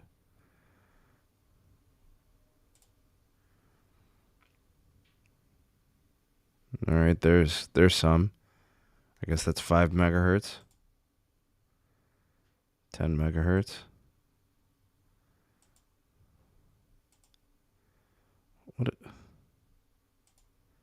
Did I choose the carrier? Operator?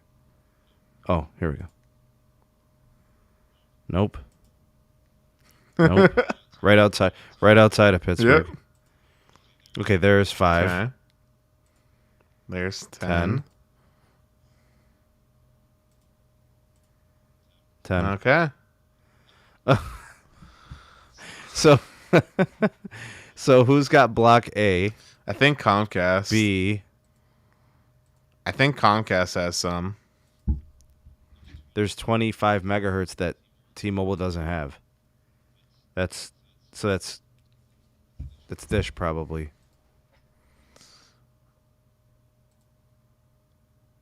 No. 5, 10. Okay. So that's 20. That means Dish has 700 over there probably. Yeah. Yep. They got, yeah. Oh, God. So who freaking has it? I just told you. I think Comcast has some. But I can't choose them. Okay, choose. What are your options from the drop down? C Spire, US Cellular. Try using US Cellular for funds. For funsies. They're right south of you. They have it. Oh. US Cellular. Maybe that's Comcast. They just put it as US Cellular. Maybe. 5 megahertz. What? Or maybe 10. This might be a bigger block. PA speed testing saying go back to other tab. Oh, yeah. If you go back to the normal tab, you can see who has which block. Like the one that doesn't have you selecting a carrier. So. Oh, like go up here? To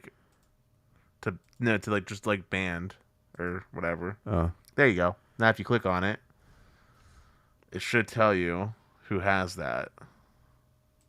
If you like hover on it, maybe. There you go. Blue Water Wireless. Okay. Who the hell is Blue Water Wireless? I'll look it up. Go ahead and click on the other one. They got it again. They have blocks A and B. Blue Water Wireless. They build tower sites for. T-Mobile's got block C. Okay. New Level LLC. LLC. I recognize that. They're a what do you call it? An investment firm? So that means T-Mobile would just have to pay for it. Yeah. Yeah, excuse me, not an investment firm, a consulting firm, excuse me. Yeah, they're a consulting firm. I just see 2 blocks. Yeah, they provide leadership development, strategic planning, communication, and management. Comcast. There it is. Yeah, Called Comcast got it there. Called it. Dish. There's your Dish. They got the F block. Dish got the F and the G, so they got adjacent blocks. Yeah, and Comcast has 5 of it. I haven't seen any of it deployed from them, though. You guys want to see something crazy? Yeah. You want to see what the Verizon is doing over here in low band? Sure. This is crazy. You guys are going to be shitting bricks. Okay. Where's 850 SMR? Okay. But yeah, if T-Mobile wanted to buy it, man, they could pay Blue Water Wireless LLC. Wait, what the hell? T-Mobile doesn't own any 800. Oh, that's from Sprint. That's Sprint. Yep. Yeah. They have 10 megahertz of it, I think. Yep, there it is. 10 megahertz. Called it. It's funny how I never saw them broadcasting more than 2.5 megahertz. You know they're refarming that on NR, right? Yeah, they're gonna have to. Okay, look at this 850 here. Yeah, there was a post on Verizon. There was a post on Verizon. Wait, real quick, Sneed. There was a post on Reddit. Have you ever heard of band N19? What? That's what I said. AT&T and Verizon, and AT&T have 850 in Sandusky. Verizon. See all this? This is all Altel. All that 850.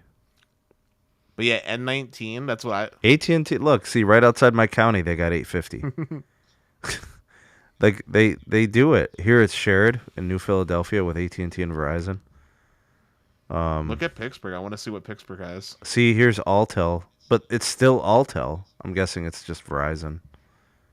AT&T. God, man, could you look how much mess from auctions created.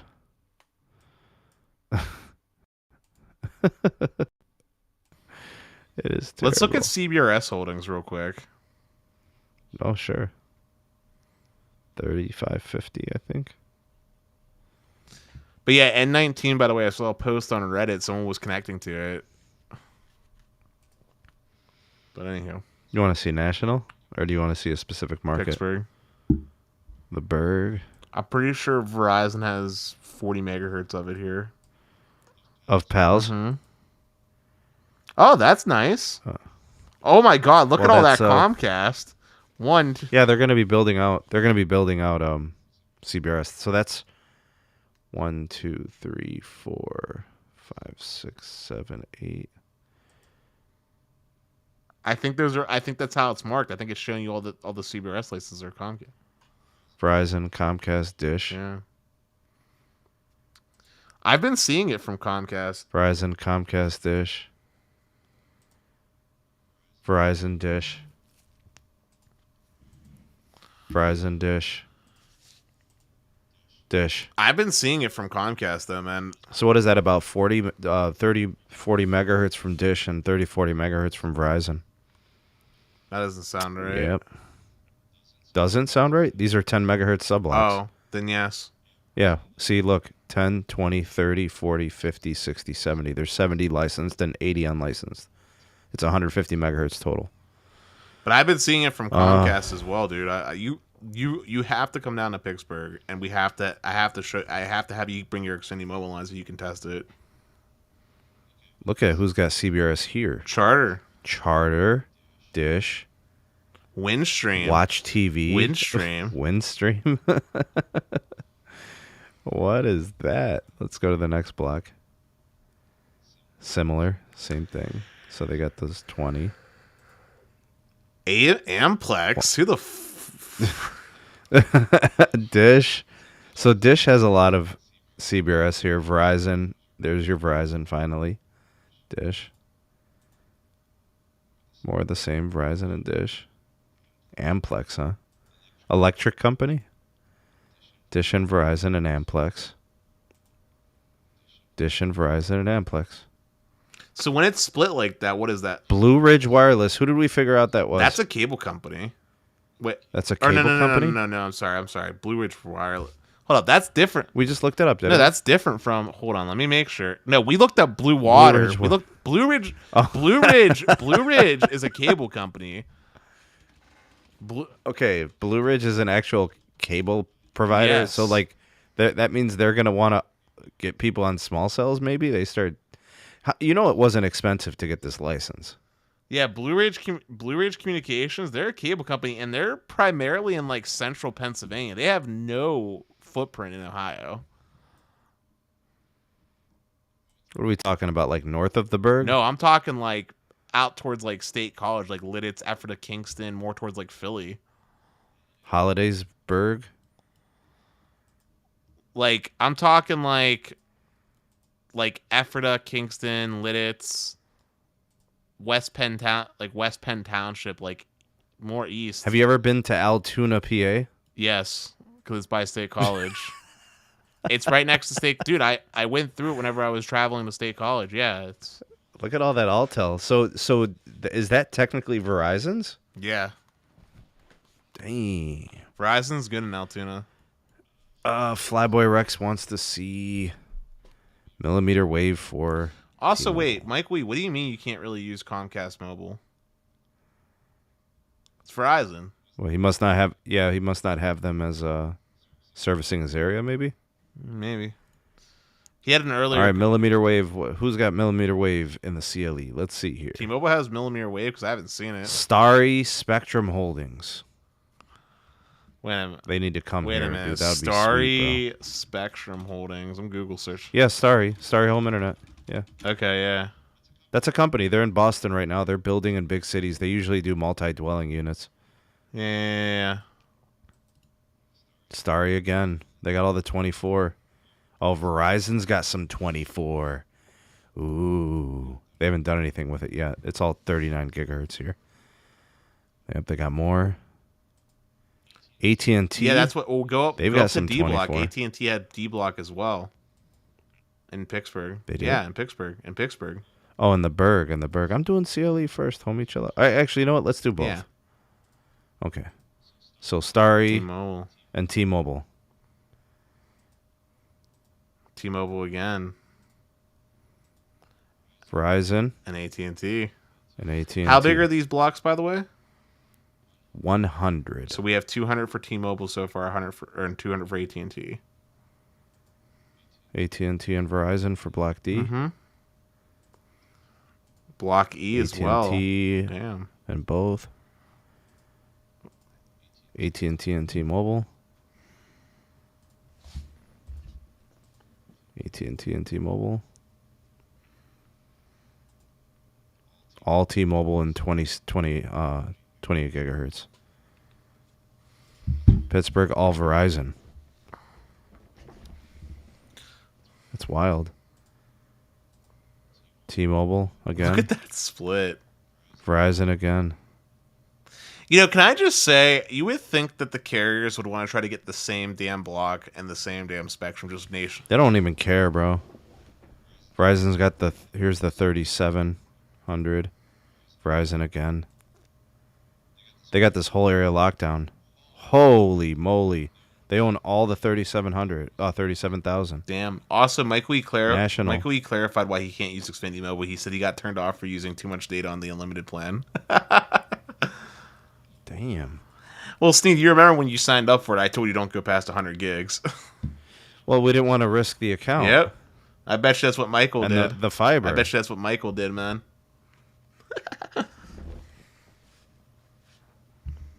Oh my God. What is Verizon going to do with this mmWave? Are they going to do... Holy moly. Dude, I think legitimately Verizon has like 2 gigahertz of mmWave spectrum in Pittsburgh. Dude, look at all this. They own all these M sub-blocks. Yeah.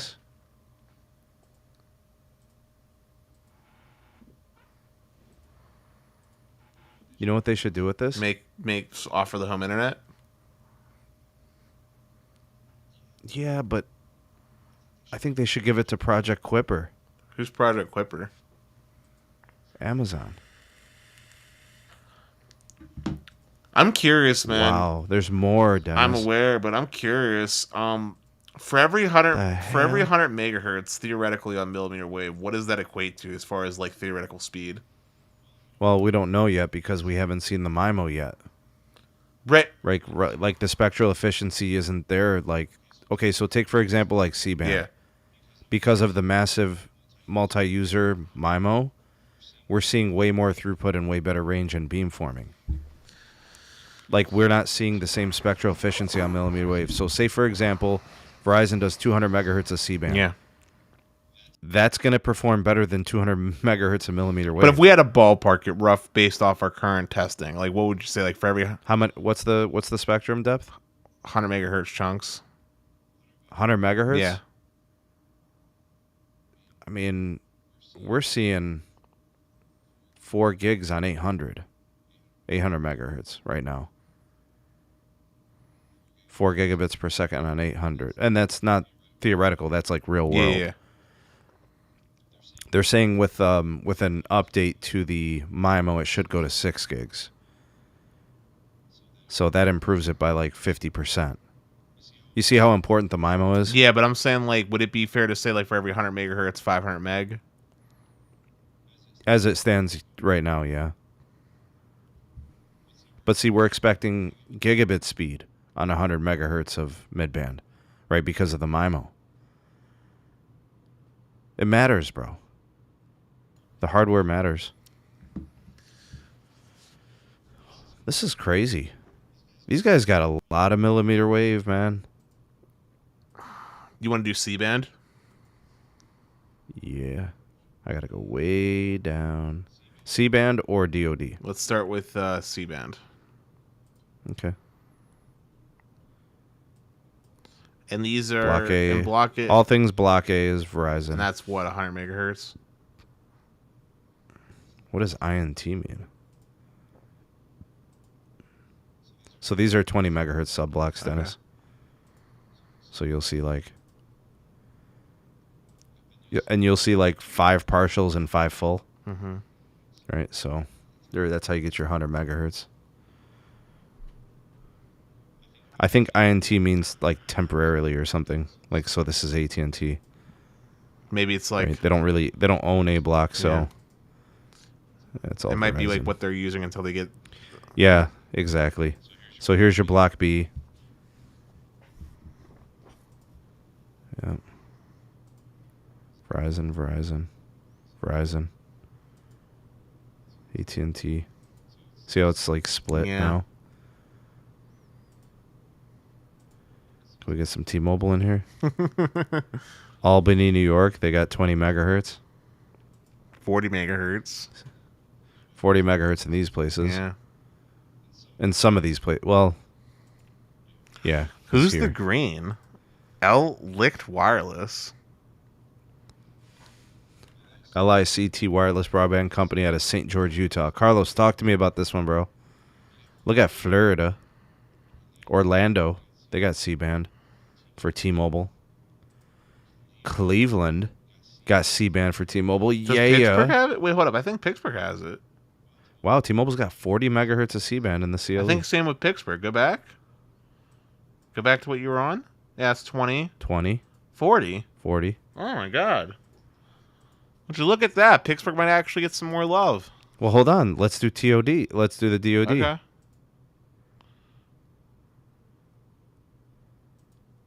New level. The hell is that?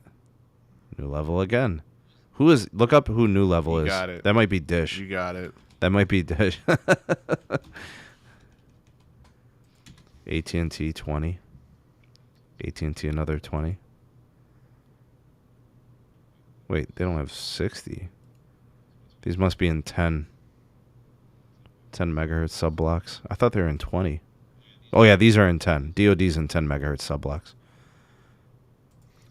New Level is private equity. They're a private equity firm. Okay, so Dish has 10, 20, 30 in the Berg. 40 in the Berg. Does AT&T have So none? AT&T has 40. Oh. AT&T has 40. Dish has 40 in the Berg. There's Dish in the CLE. Dish in the CLE. That's 30. That's 40. AT&T 10, 20, 30, 40. So that new level, though, they're a private equity firm, which means it's free game for any carrier to use if they wanted to pay them. Oh, dude, Cherry Wireless out in Toledo has DoD. T-Mobile has some DoD out in Toledo. Ooh, 20 megahertz of DoD in Toledo. Okay, all right, folks. This is cool, bro. Pan over to Hawaii. Really, Lawrence?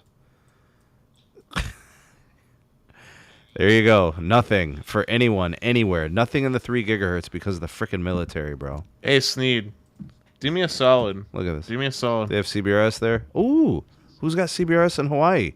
Hawaiian Electric Company and Hawaiian Telecom. What's up, Dennis? Do me a solid. Do Verizon. They got CBRS. Do PCS Holdings in Pittsburgh. What do you need to know, dog? Well, as you know, AT&T does some odd carrier ags where they do like 10 by 10 for band 2 twice, or they'll do it for band 66 twice. So I'd be curious to know who owns what.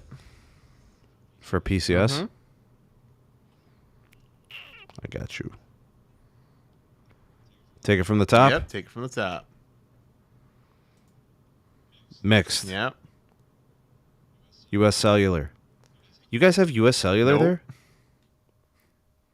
The hell? So they'd probably be looking to sell it to someone, I'm guessing? I don't know. They've owned it all this time. Who knows? I actually think they leased it to T-Mobile. AT&T's got an additional... What are they, 5? Are they 5 megahertz sub blocks? I think. Yeah, 5. Okay. Mix.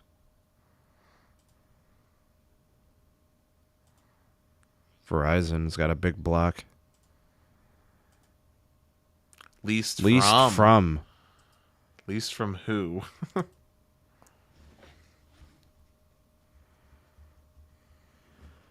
Leased from...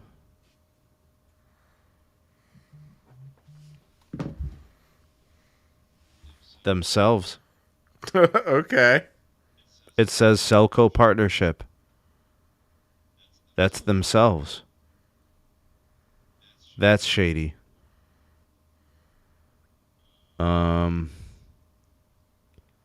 The hell?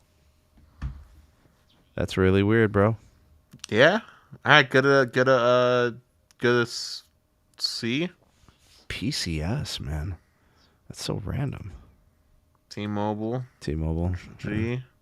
G should be the old Sprint. T-Mobile. Yep, T-Mobile. Yeah, that's it. So wait, T-Mobile only has 10? No, so that's 5, 10.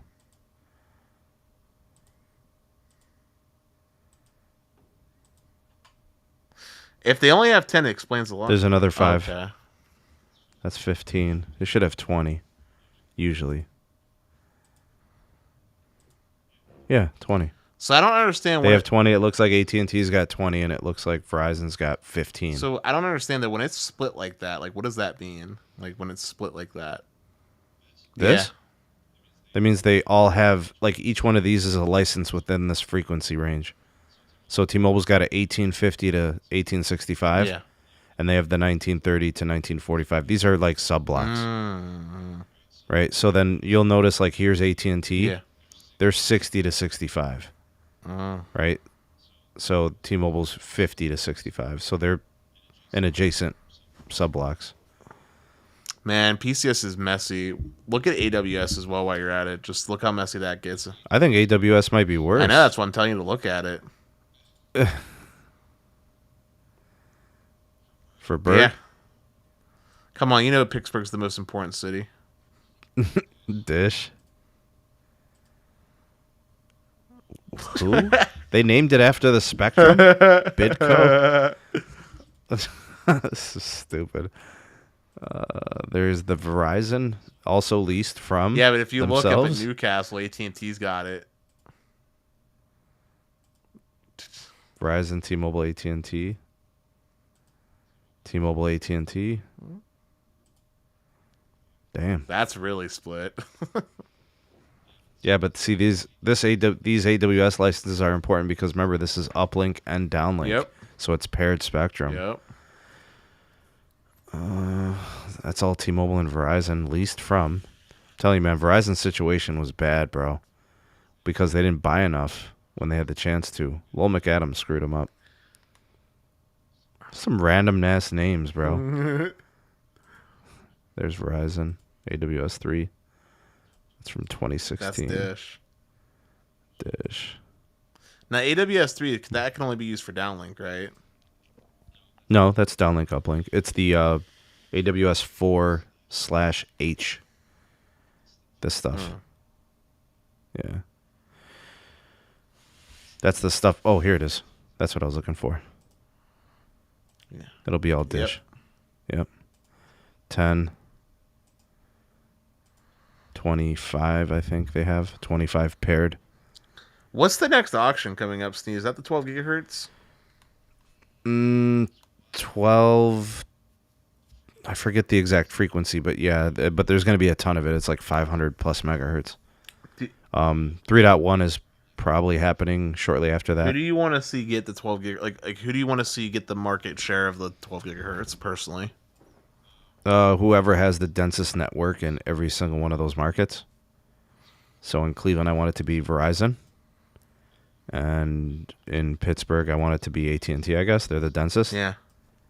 Okay, so you see what I'm saying, Dennis? Because it's a high frequency. So I have a different. So I want it to go to. Really? Yeah. I want to see Dish and AT&T be the ones that get it, and I don't want Verizon or T-Mobile to really get any of it. Why? Because Dish and AT&T already have previous experience working with the spectrum, considering the DirecTV and, well, Dish satellite TV. So, considering that they already have past experience working with that spectrum frequency, I think they would be the best suited for actually deploying it. Yeah, but even in places where they don't have the tower grid, it would make no sense. I'm fine with that. Whether they know it or not. No, man. Listen, man, Verizon's got a buttload of Bro, don't be getting loud with me, Dennis. You took a big, deep breath. You started yelling at me. Come on, bro. I'm not yelling, my friend. I'm not yelling. I'm just saying, look, man, Verizon's got a buttload of C-band. T-Mobile has a buttload of N41. And they got small cells everywhere. Let AT&T have a buttload of something. I don't know, dude. I want it to go like on a very technical aspect. Whoever has the most tower sites, yam packed together. So like in Cleveland, I would want it to be Verizon.